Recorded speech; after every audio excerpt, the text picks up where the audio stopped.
Welcome to Choice Classic Radio, where we bring to you the greatest old-time radio shows. Like us on Facebook, subscribe to us on YouTube, and thank you for donating at choiceclassicradio.com. This is Ronald Coleman, inviting you to radio's most dramatic half hour, Favorite Story.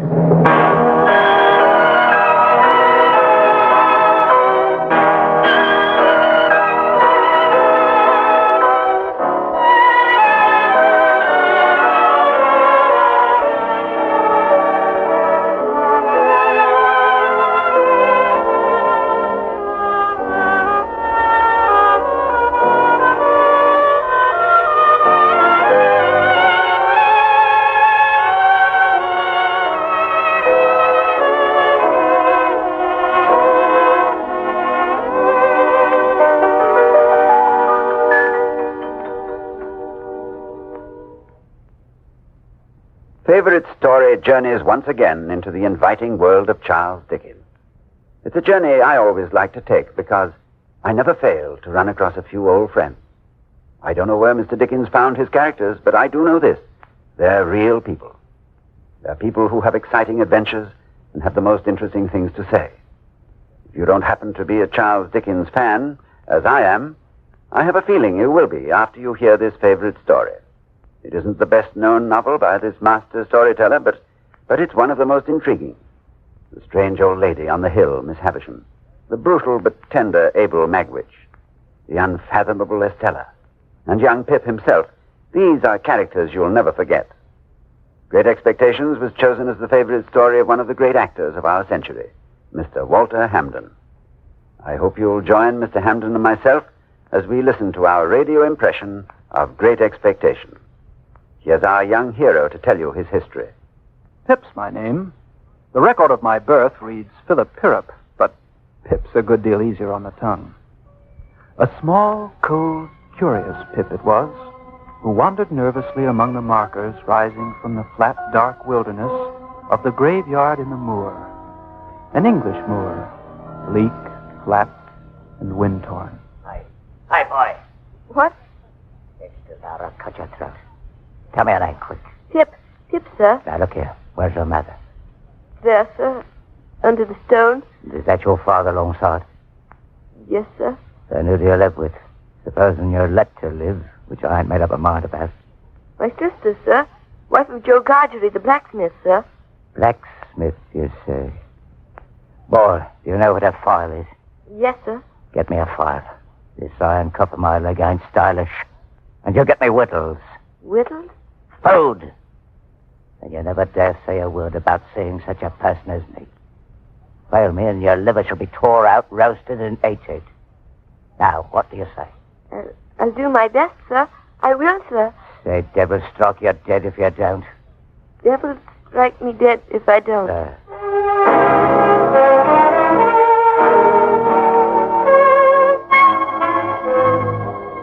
Where have you been, you young monkey? Tell me directly. I've only been to the churchyard. Churchyard? If it weren't for me, you'd have been to the churchyard long ago and stayed there. Who brought you up by hand? You did? And why did I do it, I should like to know? I don't know. Nor I. Bad enough to be a blacksmith's wife without being your mother to the bargain. Oh, what's this? Yeah, what's this? It's done. There's been a convict escape. They're firing a warning of it. Who's firing? It's from the outfit. And please, what's out? Out the prison ships. They're across the marshes. I wonder who's put in the prison ship. Why they put there? Questions. People are put in the outs because they murder, because they rob and do all sorts of bad. And they always begin by asking questions. Now get along to bed. I had nightmares. I imagined myself drifting down the river to the hulks. I awoke trembling, for I knew that the man on the marsh was a convict escaped from the prison ship.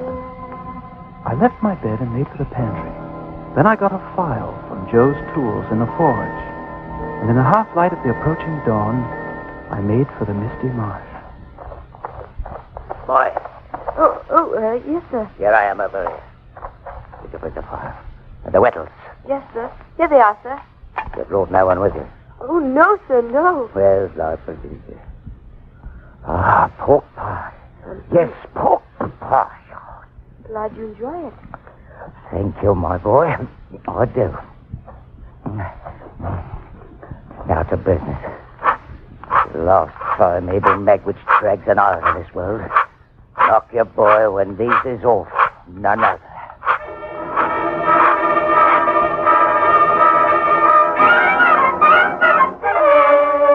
Our sis Pip ain't grateful this day, never will be.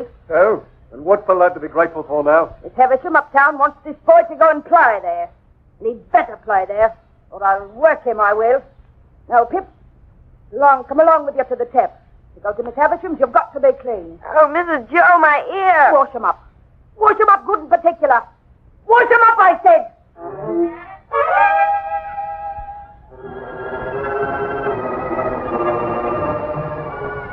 Miss Havisham's. Everyone for miles around had heard of Miss Havisham, an immensely rich and grim old lady who lived in a large and mysterious house.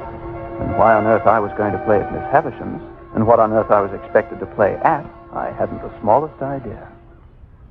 Mr. Jones, go in, boss. After you, miss. Don't be ridiculous, boss. I'm not going in. But, miss... Dark it is. Well... Come in. A strange room, strung with cobwebs, and in an armchair sat the strangest lady I'd ever seen. She was dressed in a wedding gown, as white as her hair.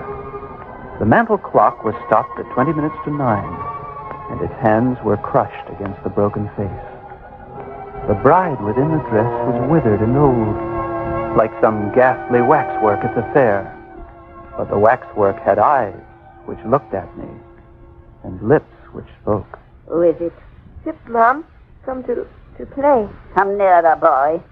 You're not afraid of a woman who has never seen the sun since you were born? No, Mom. Do you know what I touch here? Yes, Mom. What do I touch? Your heart. Broken.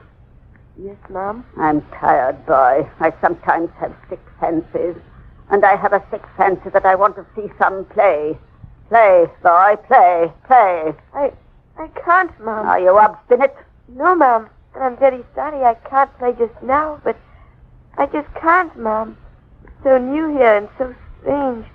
And so melancholy. So new to him, so old to me. So strange to him and so familiar to me.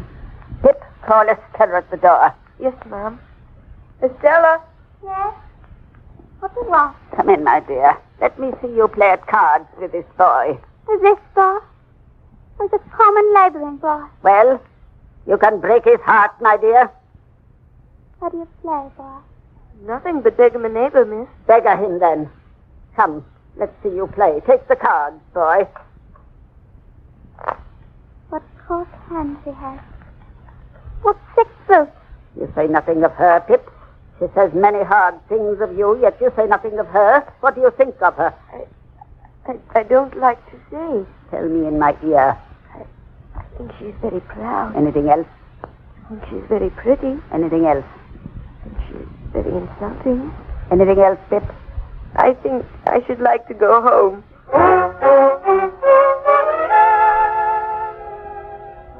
I went again to Miss Havisham's many times. The room never changed. Miss Havisham never changed. And Estella never changed, except to grow harder. Pip, do you think me beautiful? Yes, I think you are very beautiful. Am I insulting? No more than ever, Estella. Dare I slap you? Dare I slap you, Pip? You coarse little monster, what do you think of me now? I shan't tell you. Come here. You may kiss my cheek if you like. No. Don't you want to kiss me, Pip? Yes, I do want to kiss you.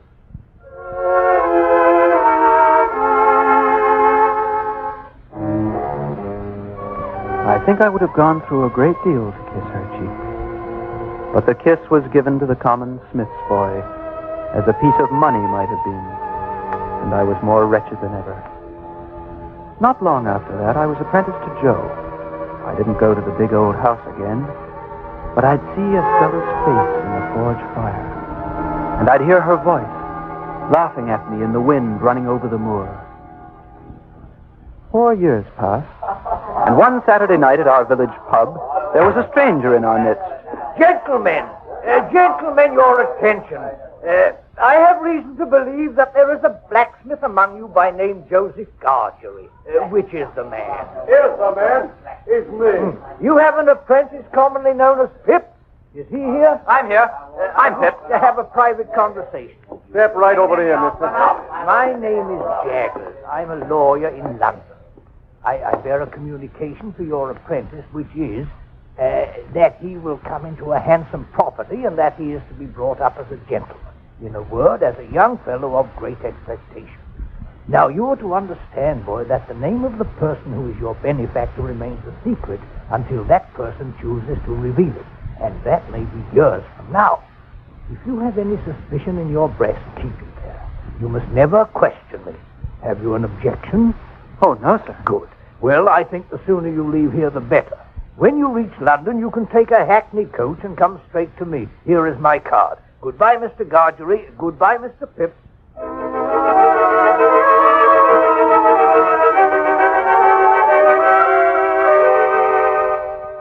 This is a gay figure, Pip. A handsome figure. The village tailor has done well by you. I start for London tomorrow, Miss Havisham. Oh, I've come into such good fortune since I saw you last, and I'm so grateful for it. So you are adopted by a rich person. Yes, Miss Havisham. Not named? Not named. Ah, you're looking around for Estella. You'll not find her here. Gone abroad. I sent her abroad. She'll be a lady, Pip. Oh, I'm sure of that, ma'am. Hear me, Pip. I bred her and educated her to be loved. Love her, Pip. Suffer her taunts. Suffer them. And love her for them. Do you hear? Miss Havisham. I'll tell you what real love is. It's blind devotion, giving up your whole heart and soul, as I did. I'm a tired old woman, Pip. You must go now. Come and see me when you can. Dear lady, how can I thank you? No need. Now away with you. To London, Pip, and fortune.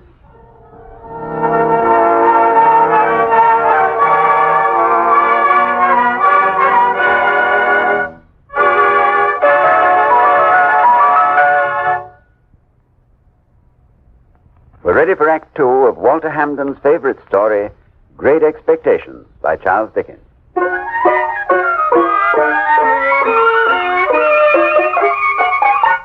London, only 5 hours from his village by fast coach, but to Pip, the smithy's boy, a continent away, a new life.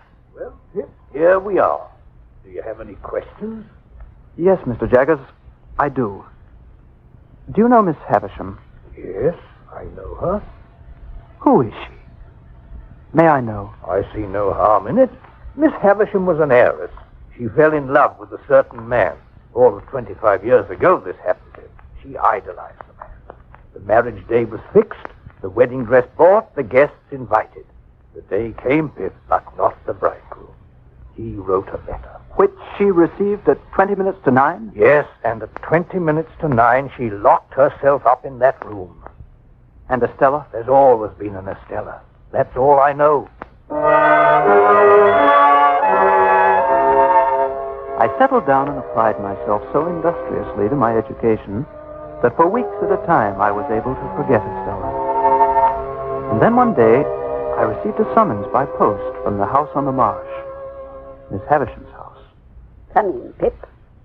Come and see who's here. Step up into the light, girl. Greet Mr. Pip. Hello. It's Estella. Do you find her changed, Pip? Yes. And is he changed? Is he, girl? Very much. Less coarse and common. Go along. Talk together. Go into the garden. You must talk of old times. Go along. Well, Estella, remember this spot? You slapped me here and made me kiss you. I don't remember. Not remember that you made me cry? No. You must know that I have no heart. That has anything to do with your memory? I won't believe you. It's not true, Estella. I have no softness in my heart. No sympathy, sentiment. We're to be thrown together. You must know what I mean. I can't love you. I can't love you, Pip.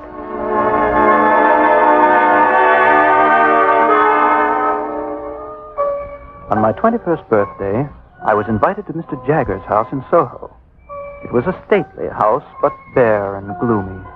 I gazed long and hard at Molly, Jagger's servant, a woman of middle age, tall and pale, and the ghostly, ghastly image of Estella. That night, alone in my room, I puzzled over this weird resemblance. What? Who's that? Mr. Pip. Is that true, Mr. Pip? Let me. Take your lad. I don't know you. What do you want? You're a game one, you are. A game one, Pip. And all growed up. All growed up and a gentleman. Now look at me and think. You? None else. You acted nobly, my boy, that night on the moor. The poor hunted convict don't forget. Even Magwitch never forgot it. How are you living? I've been a sheep farmer in Australia. I've done well, my boy. I'm glad to hear it. I make so bold as to ask how you done since you and me was out in them shivering marshes. Well enough. How well? How well, my boy? I've come into some property. Could I make a guess at your income now you've come of age? As to the first figure now, 5. Yes, but... Concerning a guardian. Some lawyer, maybe. As to the first letter of that lawyer's name now, would it be J? For Jaggers? Good Lord. Yes, Mr. Pip. I've made you a gentleman. It's me what done it. I swore that time in the marshes I ever earned a guinea, that guinea would go to you. I'll make that boy a gentleman, I swore.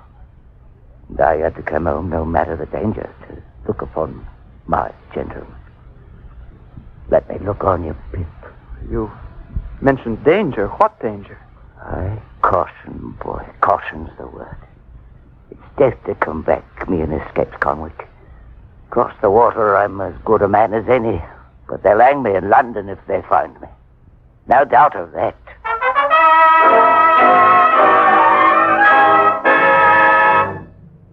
You've asked to see me, Mr. Pip? You know that I have a visitor, Mr. Jaggers. A gentleman of affairs from another country. I know, Pip. He shouldn't have returned. And that Miss Havisham is not... Your patron. You should not have assumed it, Pip. It was her plan to hurt you as she'd been hurt. Estella was part of the plan. I know even more than you think, sir. Estella's mother. I found her. No. She's Molly, your servant. Bravo, Pip. I was afraid you'd see the resemblance. I defended her on a murder charge a score of years ago. Got her off. She had an infant child, a girl. Miss Havisham wanted an orphan girl who she could raise and love and save from her own fate. She's a good client. I arranged things. Molly's child became Estella. Mr. Jaggers, a message by courier from Newgate. Clark, here, give it to me. Don't go, Pip. This may concern you. Magwitch has been found out. His presence in London is known to the police. Where is he now? In my rooms. We must get him out of England and on board a foreign packet boat. Otherwise, he's lost. He was a fool to return. I'll go with him. But my boy... Nothing remains for me in England. I have a desire to see the world, Mr. Jaggers. Listen to me, then. A small boat, unattended, will await you tomorrow at dawn on the Mill Pond Bank. The Rotterdam steamer draws anchor at 8. Meet it at Gravesend. Once aboard, Magwitch will be safe. Godspeed, Mr. Pip.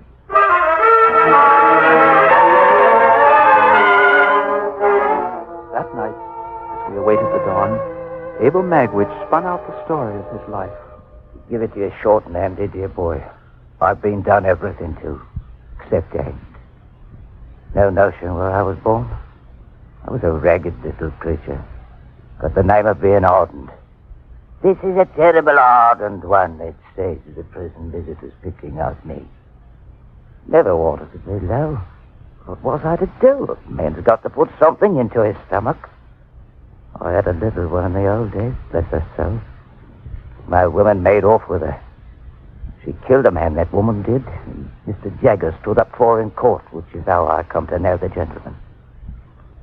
I never saw that woman again. They told me my little girl was dead. I made off. That was a score of years ago, my boy. A score of years. Suddenly I understood. Estella. This was Estella's father.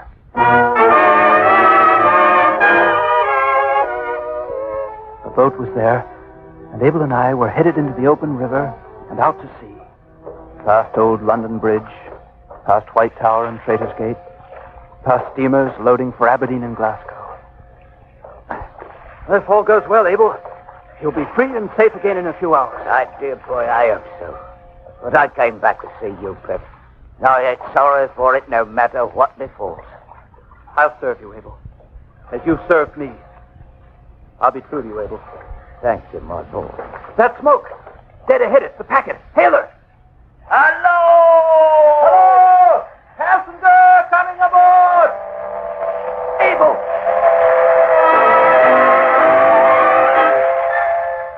Patrol boat, manned by 4 men in uniform, loomed up out of the fog to our right. Stop your boat! You will escape convict there! Able Maverick, surrender! Surrender or we fire on you! Pull round! Pull round! The packet's coming down on us!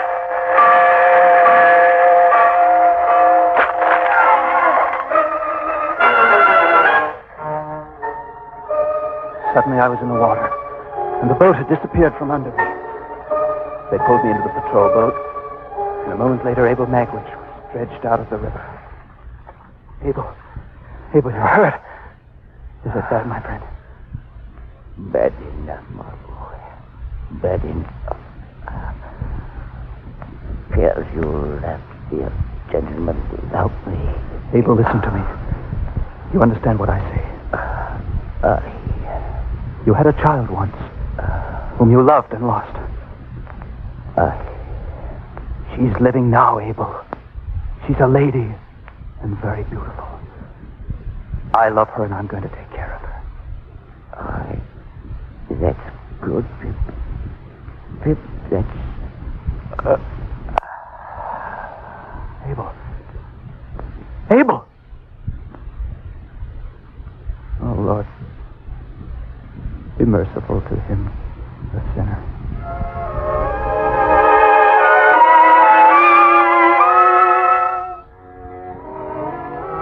Long years ago, my great expectations died.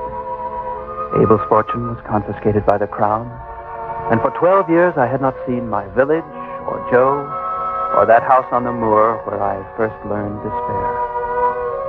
Today I've come back to the moor, but the house is gone. Only the gate remains upright, standing desolately in the silvery mist. Estella. Pip. No, it can't be Pip. Yes, Estella. Come from the forge to play at beggar with you. I'm changed, Pip. I wonder that you know me. Only more lovely. You come back often, Pip? I've not been here since. Nor I. Poor old place. What's happened to it? And to Miss Havisham? She died 6 years ago. She left everything to me. When she'd gone, I had the house torn down. And you, Pip? I've seen the world, Estella. Nothing in it matches your beauty. I've often thought of you, Pip. Have you? Very often. There was a time when I couldn't bear to remember what I'd thrown away. How little I realized its value. But now I've given it a place in my heart. Your heart, Estella. Is it still closed to me? I don't deserve. Listen to me, Estella. A new house can rise from the old. Shall we build one, my dear? High into the mist, where its towers will catch the sun. Dear. Yes. Yes.